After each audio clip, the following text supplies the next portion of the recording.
출애굽기와 민수기, 신명기 이런 책을 보면 애굽을 탈출한 이스라엘 백성들이 홍해를 건넌 후에 바로 가나안으로 들어가지 않고 하나님은 그들을 광야로 인도하셨습니다. 그래서 이 이스라엘 백성들이 가나안을 들어가려고 하면 이 광야라고 하는 장소를 거쳐서 어디로 가는가 하면 가나안으로 들어가게 됩니다. 그래서 홍해와 가나안 사이에는 광야가 있다고 하는 것입니다. 이 광야는 사람이 살 수 없는 곳, 스스로의 힘으로는 생존이 불가능한 문제투성이로 가득 찬 그런 장소예요. 근데 왜 하나님께서 이 광야라고 하는 장소를 거쳐서 우리를 가나안으로 인도하시는가? 이스라엘 백성들을 인도한 것과 똑같은 방법으로 우리를 인도하시는 거거든요. 근데 신명기 8장을 보면 이 모세가 광야 생활의 결론 같은 이야기들을 쭉 펼쳐놓는데, 근데 그 이야기의 서두에 모세는 이런 이야기를 합니다. 어떤 이야기를 하는가 하면, 내 하나님 여호와께서 이 40년 동안에 내게 광야 길을 걷게 하신 것을 기억하라고 합니다.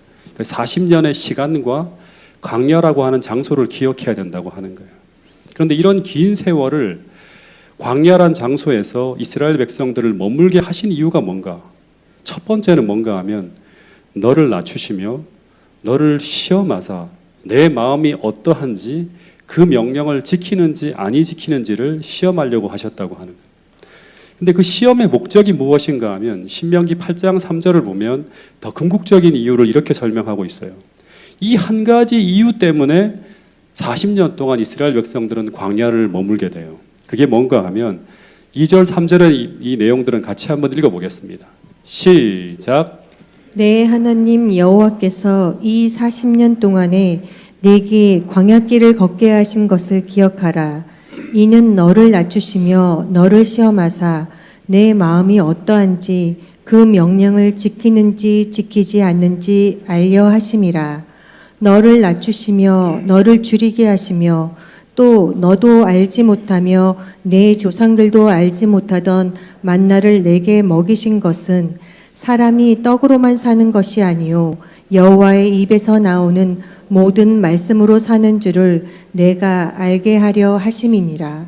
네, 사람이 떡으로만 사는 것이 아니요 여호와의 입에서 나오는 모든 말씀으로 사는 줄을 내가 알게 하려 하시기 위해서 어떻게 했다?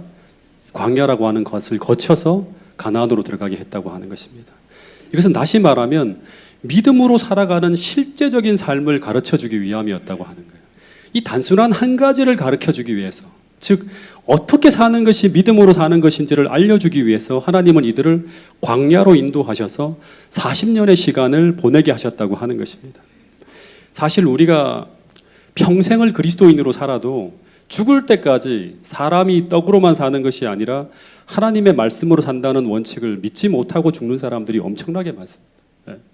심지어 그것을 믿는다고 공언하는 사람들도 평생 떡을 의지해 살지 하나님 말씀을 의지해 살지 않는다는 것을 알게 되는 경우들이 참 많아요. 실제로 홍해를 건넌 사람들은 전부 사람이 떡이 아니라 하나님의 말씀으로 산다는 것을 지적으로 동의한 사람들이 광야로 나온 거예요. 근데 그들은 실제 광야에서 그 믿음으로 살지 못했습니다. 광야에서 다 죽는 거예요. 여러분, 이 믿음이 삶으로 체화되기 전에는 그 누구도 하늘 가나안에 들어갈 수 없다는 것이 광야 40년의 교훈이라고 하는 사실을 우리는 기억해야 돼요. 여러분, 우리가 하나님을 믿는다고 하는 것은 우리가 하나님의 약속의 말씀을 믿는다고 하는 거예요. 근데 그것은 그 약속의 말씀을 의지해서 믿음으로 산다고 하는 것을 고백하는 거예요. 근데 이 믿음은 절대로 책상에서 공부만 한다고 해서 배울 수는 없는 거예요. 여러분, 여기서 설교를 듣는다고 하더라도 배울 수 없는 거예요. 네. 그것이 가능했다면 절대 광야는 필요 없었을 거예요. 바로 가나안으로 들어가면 돼요. 그래서 하나님은 이스라엘 백성들을 이집트나 가나안이 아닌 광야로 인도해서 그 장소가 아니면 절대로 공부할 수 없는 그 믿음을 훈련시켰다고 하는 걸 우린 기억해야 된다고 하는 것입니다. 여러분, 출애굽기를 연구해 보면 광야는 믿음을 공부하는 하나의 학교라고 말할 수 있어요. 학교라고 하는 것은 뭔가 하면 끊임없이 문제를 풀어가며 공부하며 배워야 되는 거예요. 그리고 그 공부한 것을 끊임없이 현장에서 실제로 배우고 익혔는지를 끊임없이 시험되어지는 곳이 바로 어디인가 하면 광야 학교라고 하는 것입니다. 제가 목회자가 되다 보니까 하나의 함정이 있어요. 그게 뭔가 하면 제가 늘 의로운 말을 하고 의로운 가르침을 다른 사람들에게 전하다 보니 그 의로운 지식이 곧 저의 믿음인 줄 착각하는 것입니다. 그래서 저의 믿음의 현주소를 제가 잘 모를 때가 있어요. 근데 그것이 드러날 때가 언제일까요? 이제 인생의 광야 한가운데서 제가 그동안 배운 것으로 시험을 치를 때예요. 올해 저는 2번에 걸쳐 큰 시험을 치렀어요. 그 한 번은 뭔가 하면 이 부임시예요. 부임시에 저는 진짜 제 인생에서 가장 큰 시험을 치렀어요. 그 또 한 번이 어디인가 하면 이번에 제가 갔다 온 미주 서부 지역 야영회였습니다. 근데 이것은 제게는 인생의 광야 속으로 들어가는 시험이었어요. 근데 그 시험을 통해서 저는 저의 부족을 보았고, 이제 이후에 제가 좀 예화를 통해 좀 말씀을 드리겠지만, 또 하나는 믿음으로 사는 것이 무엇인지를 철저하게 배우는 시간을 보내게 되었어요. 더 디테일하게. 제가 초등학교 다닐 때 기억을 한번 떠올려 보면 어떤 시험을 치기 전에 저는 언제나 자신감이 넘쳤어요. 선생님이 이렇게 가르쳐 주는 거 들어보면 다 이해가 되고 너무나 쉬워 보였던 거예요. 그래서 어머니가 계속 학교에서 배운 것 좀 공부하고 복습하라고 해도 공부 안 해도 전 만점 받을 수 있어요 하면서 큰 소리를 뻥뻥 쳤어요. 왜냐 그러면 형님들이 학교 갔다 오면 공부를 안 하는 것 같은데 성적을 되게 잘 받아오는 거예요. 나도 그럴 줄 알았어요. 지금도 기억하는데 학교에 들어가서 첫 번째 시험을 친 게 바로 뭔가 하면 받아쓰기 시험이었어요. 근데 그 첫 번째 받아쓰기 시험에서 시험을 쳤는데 그 첫 시험이 100점 만점에 10점이 나왔어요. 근데 이건 제 성적표가 아니에요. 인터넷에 보니까 똑같이 10점 맞은 시험지가 있더라고요. 똑같이 선생님이 저렇게 빨간색 저걸로 이렇게 체크해줘서 9개가 다 틀린 거로 나왔어요. 그러면서 아주 충격을 받았고 집안 식구들도 모두 모여서 걱정을 하는 거예요. 심지어 어머니는 제가 어머니 아버지가 나이가 많이 들어서 태어나서 집안 형제들 중에 좀 모자란 녀석이 태어난 것이 아닌가 하는 생각이 들 정도로 충격적인 점수를 제가 받아왔다고 하는 거예요. 70점, 60점도 아닌 10개 중에 1개를 맞춰온 거예요. 근데 만약 이런 테스트 시험이 없었다면 저는 어떻게 되었을까요? 저는 저의 실력에 대한 진짜 모습을 모르게 되겠죠. 늘 자신만만한 자신의 느낌이 곧 자신의 실력인 줄 착각하며 살았을 거예요. 여러분, 이것은 신앙에 있어서도 마찬가지예요. 우리는 우리의 신앙의 참모습이 어떤 모습인지 정확히 모르고 살 때가 대단히 많습니다. 우리가 말하는 고백이나 내가 성경을 남에게 가르치는 그것, 즉 우리가 의로운 말을 하는 그 말들이 곧 내 믿음인 줄 착각할 때가 있어요. 혹은 내가 어떤 마음의 열정이나 내 느낌이 우리의 신앙인 줄 착각할 때가 있다고 하는 것입니다. 즉 홍해를 건넌 후에 모세의 노래와 어린 양의 노래를 부를 때 그들은 그 환희에 찬 노래가 그들의 믿음이고 그들의 신앙인 줄 알았어요. 그러나 그들이 이제 물이 떨어지고 양식이 떨어지는 그 시험이 닥쳐올 때 그 시험을 통해 나타나는 그 모습을 보면서 우리는 때때로 형편없는 나의 모습을 볼 때가 있습니다. 내가 얼마나 이기적이고 내가 얼마나 믿음이 없는 사람이고 얼마나 선하지 못한 사람인지를 보게 될 때가 참 많이 있다고 하는 것입니다. 그래서 우리가 하나님이 주신 그 여러 가지 시험들을 치고 나면 우리는 그동안 우리가 잘 몰랐던 부분에서 우리의 부족한 점들을 발견하게 된다고 하는 것입니다. 그래서 하나님은 끊임없이 물이 떨어지고 양식이 떨어지고 아말렉이 쳐들어온 문제 속으로 그 시험 속으로 그냥 스스로 들어간 게 아니에요. 그 구름 기둥과 불 기둥의 인도하에 들어가게 되었다고 하는 것입니다. 하나님이 인도하셨다고 하는 것입니다. 그리고 그 시험 속에서 우리는 우리가 무엇이 부족하고 무엇이 문제인지를 끊임없이 알게 하시고 노출되어지게 하셔서 우리로 하여금 계속 하나님을 의지해서 개혁하고 변화되고 성숙하도록 우리를 끊임없이 이끌어 가신다고 하는 것입니다. 이게 광야 속에서 이스라엘 백성들을 인도하신 모습이고 오늘 우리를 하늘 가나로 인도하는 모습이라고 하는 것입니다. 이런 말이 있더라고요. 모든 종교적 개혁운동의 공통적 결함은 스스로를 개혁된 존재로 여기고 지속적인 개혁을 멈춘다고 하는 것이다. 여기서 문제가 생긴다고 하는 것입니다. 제가 제일 경계하는 사람들이 어떤 사람들인가 하면 저도 마찬가지예요. 마치 모든 것을 다 알고 있는 양 생각하는 사람. 스스로 완전하다고 스스로 성화되었다고 생각하고 말하고 행동하는 사람. 내가 완성된 빛을 받았다고 말하는 사람. 그래서 더 이상 다른 사람을 통해 배우려고 하지 않는 교만한 사람. 이런 사람들은 정말 위험한 사람들이에요. 왜냐하면 이런 완전한 사람은 예수님 외에는 하늘나라에 도착하기 전까지는 존재하지 않습니다. 우리가 죽을 때까지 더 나가야 되고 더 성장해야 되고 더 전진해야 될 지점이 존재한다고 하는 것입니다. 어제 육성수 장로님의 설교에서 잠깐 언급했지만 사도 바울이라고 하는 사람은 충만한 빛을 받은 사람이에요. 성령의 열매가 풍성히 열리는 삶을 살아갔던 사람이었지만 그러나 그는 아직도 다 이룬 것이 아니라고 합니다. 다 완성된 삶을 산 것이 아니라고 하면서 아직도 그는 표대를 향하여 나가고 있는 중이라고 얘기하고 있는 것입니다. 그래서 시험은 계속 우리를 하나님을 의지해야 될 겸손한 존재라는 것을 알게 하고 부족한 점을 보게 해서 끊임없이 은혜 받는 자리로 우리를 나가게 하는 것이라고 하는 것입니다. 그래서 정말 중요한 것은 이 시험을 치르고 난 후에 이제 그 쓰라린 성적표를 보면서 이제 어떻게 해야 되는가 하는 것, 이게 정말 중요한 것입니다. 즉 실패하고 넘어지고 쓰러지는 것은 제가 볼 때 그렇게 큰 문제가 아니라고 봅니다. 왜냐하면 우리는 모두 다 부족하기 때문이에요. 그런데 그 다음 우리가 넘어지고 쓰러지고 난 다음 그 다음 이제 우리가 어떻게 해야 되는가, 이게 정말 중요한 것입니다. 공부 잘하는 사람들은 틀린 문제를 확인하면서 어떻게 하죠? 그 틀린 부분을 다시금 공부해서 두 번 다시 같은 시험에서 실패하지 않도록 대비합니다. 그것을 목적으로 시험을 치는 것이고 그것을 목적으로 하나님은 우리에게 시험을 허락하는 거예요. 이것이 시험을 치는 목적이에요. 그래서 시험을 치르고 난 후에 광야의 무리들은요, 보이지 않게 두 무리로 쫙 갈라집니다. 보이지 않게 두 무리로. 첫째 한 부류의 사람들은 어떤 사람들인가 하면 그 시험을 치면서 계속 스스로의 부족을 보면서 그 부족을 인정하며 하나님 앞으로 나갑니다. 그러면서 하나님이 주시는 은혜와 도움으로 변화를 경험하는 사람들이, 이게 첫 번째 무리예요. 이들이 바로 누구인가 하면 갈렙과 여호수아, 모세, 아론 전부 다 이런 사람들이에요. 끊임없이 믿음으로 성장하는 사람들이에요. 제가 볼 때 홍해를 건너기 전에 모세와 이 헤브론 산에서의 모세는 완전 다른 사람이에요. 왜냐 그러면 산 믿음을 가지고 있는 사람은 끝없이 성장하는 사람이에요. 이들이 바로 오늘날로 말하면 이른비 성령을 경험하면서 알곡으로 준비되어져 가는 사람들이죠. 계속 시험을 통해서.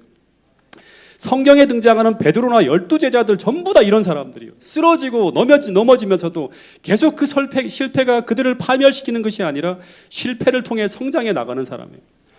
여러분, 그래서 이 말씀을 우리가 다시 한번 좀 생각을 해야 돼요. 로마서 1장 16절 17절에 보면 이런 말씀이 있죠. 이 말씀을 같이 한번 읽어보겠습니다. 시작.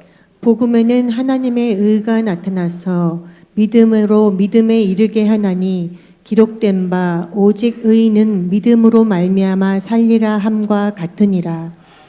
복음에는 하나님의 의가 나타나서 우리를 믿음에서 믿음에 이르게 한다고 하는 거예요. 그러니까 한 믿음에서 또 다른 믿음으로 from to예요. 처음 한 믿음에서 더 큰 믿음으로 이르게 한다고 하는 거예요. 즉 그리스도가 그 안에 담긴 사람은, 복음이 그 안에 소유된 사람은 계속 한 믿음에서 더 온전한 믿음으로 성장해 나가게 돼요. 그래서 결국에는 그 믿음으로 살아가는 거예요. 그 믿음으로 산다고 하는 거예요. 다른 어떤 것을 의지하지 않고 그 믿음으로 사는 그 지경까지 간다고 하는 거예요. 근데 반면 또 한 부류의 사람은 시험을 통해 드러난 그 부족을 보면서도 그 부족함을 인정하지 않고 그 부족의 모든 원인을 다른 사람과 환경의 탓으로 돌리면서 비난과 원망과 불평으로 일관된 그런 삶을 살아가는 사람이에요. 이들이 바로 광야에서 나온 대부분의 이스라엘 백성들의 모습이었다고 하는 것입니다. 이것은 그들 안에 믿음이 없다고 하는 것이고 복음을 받아들이지 않았다고 하는 것과 똑같은 거예요. 여러분, 이런 태도로 신앙하는 사람은 절대 신앙의 성숙을 경험할 수가 없습니다. 그래서 이런 사람들은 이 시험을 통해서 하나님께서 그들의 부족한 모습을 계속 보여줘도 그들은 그 부족한 모습을 고치거나 보강하지 않고 그대로 둔 채 계속 살아가요. 그래서 그들은 계속 같은 문제에서 같은 실패를 반복하다가 신앙의 전진이 없는 거죠. 나가지 못하는 거예요. 결국 그들이 치러야 될 최종 시험인 그 가데스 바니아라고 하는 시험에서 그들은 결국 실패하게 돼요. 이런 사람들은 전부 가나안에 입성하지 못하고 전부 광야에서 죽는 것으로 끝이 납니다. 여러분, 믿음으로 사는 사람은 문제와 실패와 어려움이 찾아오지만 믿음의 사람은 계속 그 문제와 시련과 고난의 바람을 타고 하늘을 향해 성장합니다. 여러분, 그래서 이 잠언 24장 16절의 말씀은 이렇게 이해를 해야 되는 거예요. 이 말씀도 같이 한번 읽어보겠습니다. 시작. 대저 의인은 7번 넘어질지라도 다시 일어나려니와 악인은 재앙으로 말미암아 엎드러지느니라. 대저 의인은 이 복음을 받아들인 사람이죠. 7번 넘어질지라도 실패와 좌절을 경험하더라도 다시 일어나는 사람이에요. 실패를 통해 배우며 성장하는 사람이에요. 그러나 악인은 죄악으로 말미암아 어떻게 된다? 일어나지 못하는 거예요. 계속 실패를 연속하며 가는 거예요. 어쨌든 광야에서 이들이 이런 배움의 과정을 지나다가 코스웍을 하다가 드디어 민수기 13장에 보면 애굽을 떠난 지 1년 3개월 만에 드디어 가나안이 코앞에 보이는 가데스 바니아에서 이제 가나안으로 들어가기 직전 최종 시험을 치르는 이야기가 나옵니다. 학위를 받기 위해 최종 시험을 치르는 거예요. 그래서 가데스 바니아 직전까지 치렀던 시험은요, 모의고사였고요. 가데스 바니아에서 치르는 시험은 이제 가나안에 들어가기 위해서 마지막으로 치르는 최종 당락을 결정하는 최종 시험이었어요. 이게 바로 조사 심판과 똑같은 거예요. 그 시험의 내용을 보면 어떤 내용으로 이어지는가 하면 민수기 13장 1절을 보면 하나님께서 가나안을 정탐하라는 명령에서부터 시작되어지는 것처럼 보입니다. 근데 모세가 자신의 광야 생활을 40년을 회고한 신명기의 기록을 보면 전혀 다른 이야기를 해요. 어떤 이야기를 하는가 하면 19절부터 22절까지를 보면 이 명령은 하나님이 내린 명령이 아니었다고 하는 거예요. 19절에 보면 가데스 바니아에 이른 때, 이 가데스 바니아에 이른 때 내가 너희에게 이르기를 뭐라고 했는가 하면 여호와께서 너희에게 이르신 대로 올라가서 차지하라. 두려워하지 말라. 주저하지 말라 한즉. 원래는 정탐을 하는 것이 아니라 전진하는 것, 그냥 전진하는 것, 이게 하나님의 명령이었어요. 근데 22절에 보면 너희가 다 내 앞으로 나와서 말하기를 우리가 사람을 우리보다 먼저 보내어 우리를 위하여 그 땅을 정탐하자고 말했다고 하는 거예요. 근데 실제로 제가 이게 맞는 말인가 해서 부조화 선지자를 읽어보니까 부조화 선지자 387페이지에 보면 히브리인들이 호렙산을 떠난 지 11일 만에 약속의 땅 변경에 멀지 않은 바란 광야에 있는 가데스에 진을 쳤는데 여기서 백성들이 먼저 뭐라고 하는가 하면 정탐꾼을 보내어 그 땅을 탐지하자고 제의하였다고 하는 거예요. 이 제의를 받아서 모세가 어떻게 하는가 하면 이 문제를 여호와 앞에 제출하여서 허락을 받는 것으로 이야기가 나와요. 부조화 선지자 387페이지에 있는 말씀이에요. 다시 말하지만 신명기의 본문을 보면 하나님은 이스라엘 백성들이 멈추어 정탐을 할 것을 제안한 것이 아니라 하나님은 바로 가나안을 향해서 두려워하지 말고 주저하지 말고 즉 멈추지 말고 계속 전진해서 가나안을 정복하는 것이 하나님의 뜻이었다고 분명히 이야기합니다. 근데 왜 그들이 주저하지 말고 계속 전진해야 되는가 하면 그 이유를 모세는 어떻게 이야기하고 있는가 하면 가나안 정탐은 이미 끝났기 때문이라고 하는 거예요.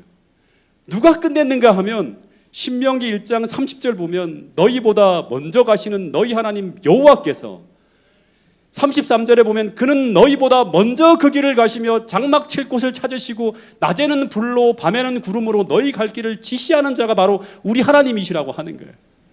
본문에 보면 2번씩이나 하나님은 너희보다 먼저 그 길을 가셨다고 해요. 그래서 이 사실을 이스라엘 백성들이 믿을 수 있다. 그들은 하나님께서 말씀하시는 그 명령 앞에 순종하며 즉시 전진할 수 있어야 된다고 하는 것입니다. 근데 너무너무 가슴 아프게도 32절에 보면 이 일에 너희가 너희 하나님 여호와를 믿지 아니하였다고 말하고 있습니다. 그래서 그들은 사람을 먼저 보내어 그 땅을 정탐하고 가자고 이야기하는 거예요. 여러분 나중에 보게 되지만 여리고성은 그냥 성 안으로 들어가지 않고 성 밖에서 싸우는 전쟁이었어요. 정탐이 필요 없는 것이었습니다. 그래서 그들은 그냥 하나님의 명령에 순종해서 성 밖에서 돌기만 하면 이기는 전쟁을 코앞에 두고 있었다고 하는 것입니다. 근데 이 즉시 전진하라는 이 하나님의 명령을 앞에 두고 이스라엘 백성들은 40일을 지쳐야 합니다. 40일 동안 뭘 하는가 하면 뭔가 대단한 일을 하고 있는 듯이 조사하고 분석하고 정말 인간적으로 볼 때 엄청난 수고와 고생을 하는 거예요. 가데스 바니아에서 가나안까지의 거리는요, 엎어지면 코 닿을 거리예요. 하루면 갈 수 있는 거리예요. 근데 40일 동안 그곳을 정탐했다고 하는 것은 철저하게 그곳을 다 뒤진 거예요. 지리와 물자와 무기와 적병의 숫자와 위치와 적이 움직이는 동선, 성벽의 높이 모든 걸 다 조사한 거예요. 근데 이 모든 것은 다 쓸데없는 일이었다고 하는 거예요. 근데 그러면서 더 중요한 것은 뭔가 하면 그들은 보지 않아도 될 안악 자손의 인간적 위대함을 보게 됩니다. 성벽의 견고함을 보게 됩니다. 그러면서 그들의 믿음은 흔들리게 되는 거예요. 즉 불필요한 지식을 얻게 되었다고 하는 것이죠. 제가 신학을 공부하려고 할 때 저는 정말 경제적인 염려가 너무나 컸어요. 두 아이들을 데리고 공부를 해야 되기 때문에 철저한 계획을 세우고 그것을 의지해서 공부를 하려고 했어요. 근데 실제로 공부를 시작했을 때 하나님은 내 생각이 아닌 전혀 다른 방법으로 저를 인도하시는 것을 저는 경험하게 되었어요. 지나고 보니까 내가 의지하고 준비했던 많은 것들이 실제로는 별 의미가 없는 것들이에요. 어떤 것들은 전혀 쓸모없는 것들을 제가 준비하기도 했다고 하는 것입니다. 그냥 하나님께 전부 맡기고 오직 내가 해야 될 일은 하루하루 먼저 그의 나라와 그의 의를 구하며 살아갔다면 전 훨씬 더 행복하게 더 쉽게 그 과정을 지나갔을 것이라고 하는 것을 이 모든 공부의 과정을 마치고 난 다음에 생각해 보게 되었다고 하는 것입니다. 어쨌든 정말 중요한 것은 이들이 40일 동안 철두철미하게 모든 정탐을 마치고 돌아와서 이제 백성들 앞에서 보고를 하는데 그 결론이 무엇인가 하면 결론은 한마디로 하면 가나안은 절대 점령할 수 없는 곳이며 우리는 그것으로 나갈 수 없다고 하는 것이 그 결론이었습니다. 근데 그 이유가 뭐냐고 하면 성읍이 견고하고 성을 지키는 모든 자들이 강하고 신장이 장대하기 때문이라고 하는 거예요. 근데 여러분 이 잘못된 결론으로 인해서 그들은 민수기 40년의 방황 속으로 들어가게 됩니다. 더 정확하게 말하면 이 결론을 이스라엘 백성들이 거부하지 못하고 수용하고 받아들임으로 말미암아 가나안 정벌에 실패하게 되었다고 하는 것입니다. 근데 여러분 이 보고가 무엇이 잘못되었을까요?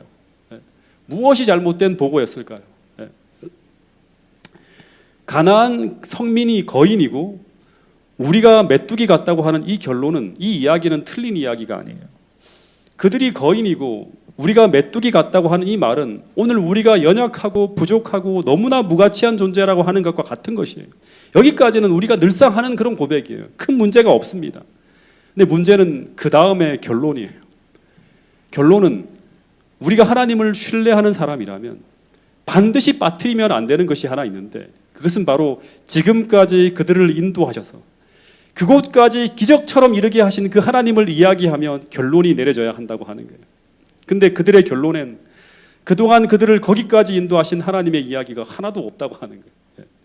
이것은 그들이 개인적으로 하나님과 전혀 관계없는 삶을 살았다고 하는 거예요. 즉 전혀 하나님을 경험하지 못하고 살았다고 하는 거예요. 바로 얼마 전 가나안 군대보다 훨씬 더 강력한 애굽의 군대를 홍해에 수장시킨 하나님, 광야에서 물을 주시고 하늘에서 만나를 내려주신 그 하나님을 그들이 1년 3개월 동안 다 보고 경험했음에도 그들은 마치 하나님께서 그동안 아무것도 하지 않은 양 이야기하고 있다고 하는 것입니다. 정말 이상한 모습이에요. 지금 그 순간에도 그들에게 그늘을 던지시는 분이 바로 누구인가 하면 하나님이에요. 그들과 함께 그 가데스 바니아에 머물면서 그들 가운데 계신 그 하나님을 그들이 다 보고 느끼고 있으면서도 그들은 하나님이 없는 양 울고 있었다고 하는 것입니다. 마치 이것은 하나님께서 한순간도 그들을 돌보아 주지 않고 방치한 양, 그렇게 살아온 양 울고 있었다고 하는 것입니다. 여러분, 그들이 거기까지 스스로의 힘으로 왔습니까? 그리고 그들 스스로의 힘으로 여리고성을 정복해야 됩니까? 전혀 아닌 거예요. 근데 그들은 이상하게 거기에 속고 있는 거예요. 그 전능한 하나님이, 그들을 너무나 사랑하시는 하나님이 바로 그들의 진중에 머물고 계시는데 그들은 해결책이 없다고 통곡하고 있는 것입니다. 근데 이들이 누구인가 하면 바로 가나안에 들어가서 가나안 성민들을 믿음으로 물리쳐야 될 하나님의 백성들이라고 하는 사실이에요. 그래서 이 모습을 보면서 하나님은 이들이 가나안에 들어갈 준비가 안 된 사람이라고 하는 것을 확인하고 난 후에 광야로 돌리는 거예요. 여러분, 그런데 이것이 비단 이스라엘 백성들만의 문제일까요? 우리도 하나님을 믿는다고 고백하지만 문제 앞에 서면 마치 철저하게 하나님을 믿지 않는 사람처럼 말하고 고민하고 행동하고 있다면 우리도 이 이스라엘 백성들과 별반 다르지 않는 삶을 살아가고 있는 것입니다. 자신이 가지고 있는 그 문제는 절대 하나님이 해결할 수 없는 문제인 것처럼 하나님을 찾지 않고 혼자서 밤낮 끙끙거리고 혼자 그 풀리지 않는 문제를 안고 고민하고 있다면 우리는 이스라엘 백성들과 똑같은 그 위치에 서 있다고 하는 것을 우리는 기억해야 된다고 하는 사실입니다. 그런데 정말 중요한 한 가지 사실은 이것이에요. 여러분, 이것은 가나안을 바로 코앞에 두고 벌어진 최종 시험이었다고 하는 거예요. 최종 시험. 너희들이 정말 가나안에 들어가서 살 자격이 있는 사람들인지 아닌지 그들의 믿음을 시험하는 일종의 테스트가 바로 가나안 변경에서 벌어진 바로 이 사건이었다고 하는 것입니다. 너희들이 과연 하나님을 믿는 믿음으로 사는 사람인지 아니면 하나님을 믿는다고 말만 하고 실제는 전혀 믿음으로 살지 않는 하나님을 불신하는 사람인지 그 가나안 입성을 앞에 두고 최종적으로 치르는 시험이 바로 가데스 바니아에서 벌어진 이 시험이었다고 하는 것입니다. 여러분, 이 시험을 통과하지 못하면 어느 누구도 가나안 땅을 밟을 수 없다고 하는 거예요. 그래서 조사심판은 이 믿음을 시험하는 테스트라고 하는 사실을 우리는 기억해야 된다고 하는 사실입니다. 여러분, 오늘 우리도 마찬가지일까요? 오늘 우리가 매 삶에 벌어지는 문제마다 하나님을 더하지 못하고 철저하게 하나님을 믿지 않는 것처럼 생각하고 판단하고 늘 믿음 없는 선택만 하며 살아간다면 그 사람은 아무리 입으로는 내가 예수를 믿는 사람이라 할지라도 그 삶은 하나님을 의지하는 믿음이 없다고 하는 것을 증거하는 것이라고 하는 것입니다. 제가 올해 초에 발령받았을 때 많은 사람들이 축하 전화를 줬어요. 제가 미국에 딱 가서 이제 야영회를 다 마치고 콜로라도 주로 들어가서 거기서 일정까지 마치고 난 다음에 제가 올해 초부터 지금까지 내가 어떻게 살아왔는지를 쭉 떠올렸어요. 제가 발령을 받았을 때 많은 사람들이 축하 전화를 줬는데 근데 저는 제가 부임 시에도 말씀드렸지만 그 발령을 받는 순간부터 저는 감당이 안 되어서 그때부터 식욕을 잃고 잠을 못 자고 몸무게가 한 달 사이에 7kg까지 줄었다고 말씀을 드렸어요. 여러분, 감당할 수 있을 때 그 위치가 행복한 자리이지 그것을 감당할 능력이 안 되는 사람에게 그것은 엄청난 짐과 부담이 되는 것이고 그 짐과 부담이 커지면 고통이 되는 것이고 심지어 가시방석이 되는 거예요. 제가 부임 시에도 잠깐 말씀드렸고 사모가 오늘 단상에 잠깐 이야기했지만 저는 많은 사람들의 주목을 받는 위치에 서면 다른 사람들보다 심하게 긴장을 해요. 그래서 완전히 얼어붙어 버립니다. 그래서 무대 공포증 같은 것이 제게 있다는 것을 제가 목회를 하면서 알게 되었어요. 제가 특별히 동작중앙교회에 있을 때 어떤 청년의 결혼식에 제가 주례를 맡았다가 완전히 얼어붙어 버려갖고 주례를 어떻게 했는지 모를 정도로 망쳐버린 적이 있어요. 2번씩이나 그렇게 한 적이 있어요. 저에게 딱 맞는 교회는 어떤 교회인가 하면 파주중앙교회나 동작중앙교회 같은 100여 명 정도의 소박한 교회예요. 그런 목회지에서 조용하게 사람들을 가르치며 지내는 것이 제 소망이었어요. 그래서 이 미라소 방송도 솔직히 말하면 제가 원하는 일이 아니었어요. 제 의지와 하나도 상관없이 지금까지 이르게 된 거예요. 유튜브 방송도 저와 관계없는 분이 지금 또 매주마다 제 설교를 올리고 있는데 저의 의지와 관계없이 그것은 해킹해서 올라가는 거예요. 마지막 복음이라는 곳으로. 그래서 이렇게 수줍음을 많이 타는 성격 때문에 저는 큰 교회에서 저를 강사로 초청하면 한동안은 무조건 다 피했어요. 그러다가 재작년에 어쩔 수 없는 상황 속에서 재작년에 청학교에서 주말 봉예를 한 번 했고요. 그리고 작년엔 천성교회에서 전도회를 한 번 했는데 이것도 완전히 어떻게 보면 그 목사님이 제가 바쁘다고 계속 핑계를 하니까 그 목사님께서 한번 그러면 파주중앙교회에서 설교를 해주시겠다고 대선배님이 말씀하시니까 안 갈 수 없는 상황이 돼서 천성교회에 전도회를 하게 된 거예요. 근데 대학 근처의 교회 중에서도 유독 정말 부담스럽고 가기가 힘든 교회가 솔직히 이제 와서 고백하지만 이 교회였어요. 저를 초청했는데 전도회 강사로 2번을 초청했고 주말붕의 강사 초청을 제가 2번을 받았어요. 근데 그때마다 저는 3번 다 거절을 했어요. 그리고 마지막 올 2월 초에 주말붕에는 더 이상 피할 수가 없어서 가기로 약속을 했는데 근데 그렇게 어떻게든 이 교회를 피하려고 요리조리 다 피해 다녔는데 어느 날 그 교회 주말붕의 강사가 아닌 담임 목사로 발령났다는 걸 들었을 때 그때 받은 충격은요 이루 말할 수 없이 컸어요. 주말붕의 강사도 가기 힘든데 이 담임 목사라고 하니까 감당이 안 돼서 완전히 무너졌어요. 그 한 달의 시간은 암흑 그 자체였어요. 근데 저는 그때 비로소 야곱의 환란이 무엇인지를 좀 느낄 수 있었어요. 이 야곱의 환란 속을 지나갈 때 우리가 단순히 몇 번 하나님 도와주세요, 제 마음에 평안을 주세요 하고 기도할 때 순식간에 어둠이 사라지고 마음의 평안이 찾아오고 아주 간단하게 그 고민들이 지나가는 것이 절대 아니라고 하는 걸 제가 알게 되었어요. 야곱이 하나님의 약속과 언약을 붙들고 그 가나안으로 가고 있었지만 심지어 베델의 약속과 마하나님의 군대의 계시를 보았지만 그러나 가나안으로 나갈 때 에서의 군대가 사라지지 않고 계속 쫓아올 때 그는 그 평안을 잊어버립니다. 기도했는데도 두려움이 사라지지 않는 거예요. 그래서 극도의 공포 속에서 그 밤을 지새워서 씨름하는 이야기가 바로 뭔가 하면 야곱의 환란 이야기라고 하는 것입니다. 그런데 그럼에도 불구하고 하란으로 되돌아가는 것이 아니라 되돌아가면 끝나는 거예요. 끝까지 가나안을 향해 나가는 것, 이것이 바로 야곱의 환란이었다고 하는 것입니다. 마찬가지로 저도 그렇게 기도하는데도 제 마음의 어둠이 사라지지 않는 거예요. 근데 저는 너무 힘들어서 어떻게까지 했는가 하면, 이 고백도 여러분들에게 하는데요, 합회장님께 전화를 걸어서 휴직계를 내겠다는 말씀까지 드렸어요. 근데 이런 지하에 거절을 당했죠. 예. 근데 이 모습을 보니 저는 무엇을 생각했는가 하면, 이 모습이 바로 가데스 바니아에서 이스라엘 백성들의 모습과 저의 모습이 똑같은 것이었다고 하는 거예요. 그동안 하나님이 인도하시고 매번 제 사역에 함께 해오셨던 하나님께서 함께 해오셨는데, 근데 마치 저는 그동안 제 힘과 능력으로 목회를 해온 양 생각하고 있었다고 하는 것입니다. 그리고 마치 내 힘으로 짊어지고 가야 되는 양 힘들어하고 있었다고 하는 것입니다. 똑같은 거예요. 가나안 변경에서 이스라엘 백성들의 모습과.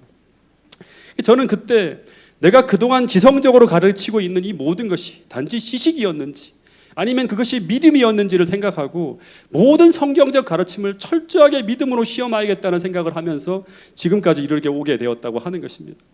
여러분, 그래서 아무리 힘들고 아무리 죽을 것 같아도 하나님께서 말씀하시는 그곳까지는 가자, 거기까지는 순종하며 가면 그 다음 하나님께서 인도하실 것이라고 하는 것을 믿음으로 확신하고 걸어갔던 거예요. 그러면 홍해가 갈라지고 여리고성이 무너질 것이라고 하는 게 성경의 약속이었어요. 그리고 쓰러지기 직전의 모습으로 제가 숨을 헐떡거리면서 그 새벽 기도의 단상에 서서 설교를 하였는데, 그때 얼마나 힘들게 섰는지 제가 그동안은 그걸 다시 안 듣고 싶었는데요, 제가 비로소 이번에 제가 미국에서 그걸 다시 한번 듣게 되었어요. 근데 얼마나 긴장하며 섰는지 다 느껴지더라고요. 여러분, 그런데 그 믿음의 결과를 저는 지금까지 경험하고 보고 있었습니다. 특별히 부임 설교를 하던 날 그 안교 시간에 제가 이성원 전도사와 함께 앉아 있었는데, 저는 마치 제가 인턴 전도사이고 이성원 전도사가 담임 목사 같아 보이는 거예요. 제가 기도했어요. 왜 하나님 저에게 연약함이 사라지지 않게 해주시는지 하나님께 끝없이 물었습니다. 그런데 단에 섰을 때 그렇게 흔들리던 제가 여전히 긴장감이 있었지만, 그러나 온 마음에 임하는 하나님의 평안을 느끼면서 그 하나님의 임재를 느꼈고, 그것을 감당하는 저를 보면서 하나님을 저는 찬송했어요. 그리고 그날 오후에 제가 김성재 장로님 그 모친 장례 예배를 위해 장성에 내려갈 때, 그때 제가 느꼈던 그 희열, 그 감동, 그 감사함은요, 여러분 아무도 모를 거예요. 그리고 올해 제가 감당해야 될 또 한 번의 인생의 광야의 도전이 기다리고 있었는데, 그것이 바로 미주 지역, 서부 지역 야영회였어요. 근데 이 미주 서부 지역 야영회는 또다시 내가 내 힘으로 감당할 수 없는 그 자리에서 설교하는 것이었어요. 근데 제가 한 달 내내 하나님께 매일같이 기도하며 그 자리에 섰는데, 동일하게 제가 부임 설교를 할 때와 똑같이 하나님 그 똑같은 느낌을 자기에 달라고, 똑같은 힘을 달라고 기도했는데, 제가 교회식 단에 섰을 때, 그때 제가 부임 설교를 할 때와 똑같이 하나님의 은혜가 저를 붙들어 주는 걸 느꼈어요. 제가 설교를 하고 내려올 때 막 사람들이 전부 다 뭐 하는 얘기가 너무 소란스러웠고, 너무나 막 마이크가 작동이 안 돼도 이상했다고 하는 그런 얘기를 계속 들었는데 하나도 안 들어왔어요. 그리고 제가 그날 저녁에 누워서 잠을 자는데 잠을 이룰 수가 없는 거예요. 그래서 밤새도록 하나님께 대화를 나누었어요. 그 내용은 뭔가 하면, 주님 너무너무 감사합니다. 주님 사랑합니다.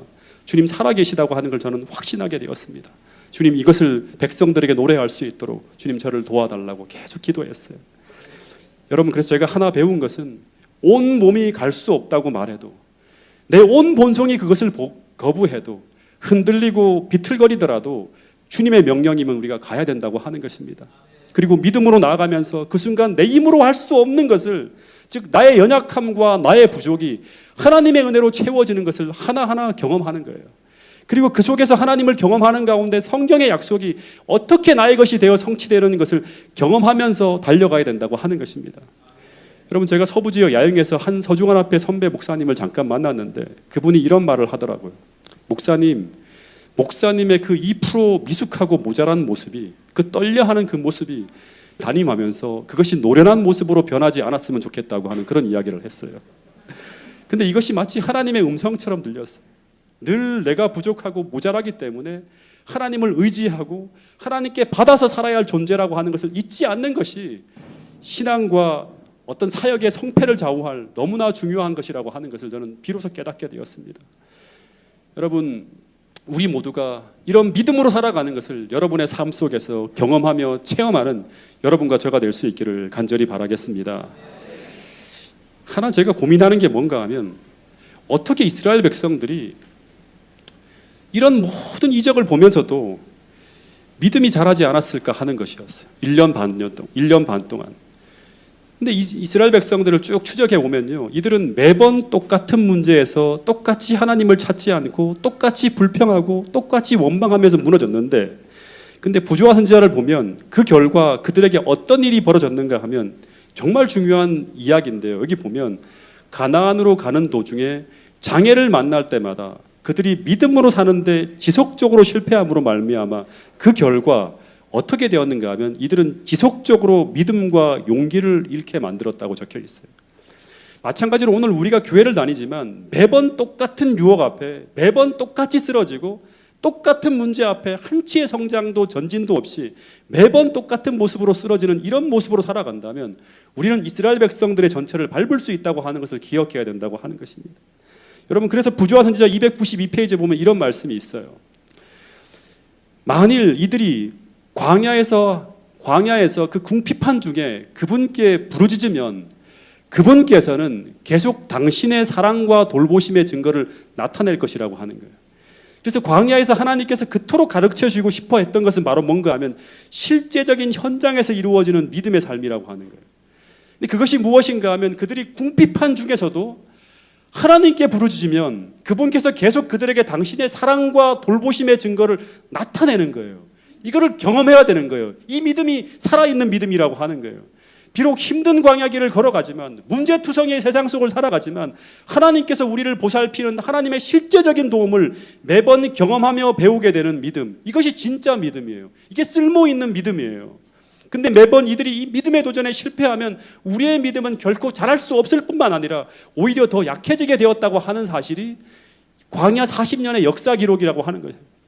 근데 이런 거듭되는 믿음의 실패가 바로 이스라엘 백성들로 하여금 반드시 실패하지 말아야 될 그 지점, 가데스 바니아에서 결정적인 실패를 하게 만들었다고 부조와 선지자는 적고 있는 거예요. 여러분, 다시 말하면 오늘 내가 어떻게 살아가고 있는가가 최종적인 시험에서 우리가 어떤 선택을 하게 되는가를 좌우한다고 하는 것입니다.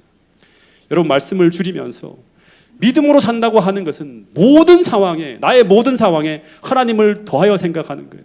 그래서 우리의 문제는 안악자손이나 네피림이 아니라 문제는 뭔가 하면 내게 몰려오는 이 수많은 문제 앞에서 내가 하나님을 더할 수 있는 믿음이 있는가 없는가 하는가의 문제예요. 이것은 오늘 경험을 통해서 배운 사람만이 그 힘을 가지고 믿음으로 적용하며 살아갈 수 있다고 하는 것입니다. 여러분, 그 어떤 난관 앞에서도 그 어떤 환경 앞에서도 물러서지 않는 모든 내 삶의 문제에 하나님을 더함으로 나가 싸울 수 있는 그런 믿음을 가진 사람이 되게 해달라고 우리 모두가 다 함께 기도할 수 있게 되기를 간절히 바라겠습니다. 마지막 말씀, 이 말씀 읽고 마치겠습니다. 시작. 너희가 믿음 안에 있는가 너희 자신을 시험하고 너희 자신을 확증하라. 너희가 믿음 안에 있는가 너희 자신을 시험하고 매일매일 우리 자신을 확증하는 여러분과 저가 될 수 있기를 간절히 바라면서 오늘 말씀을 줄이도록 하겠습니다.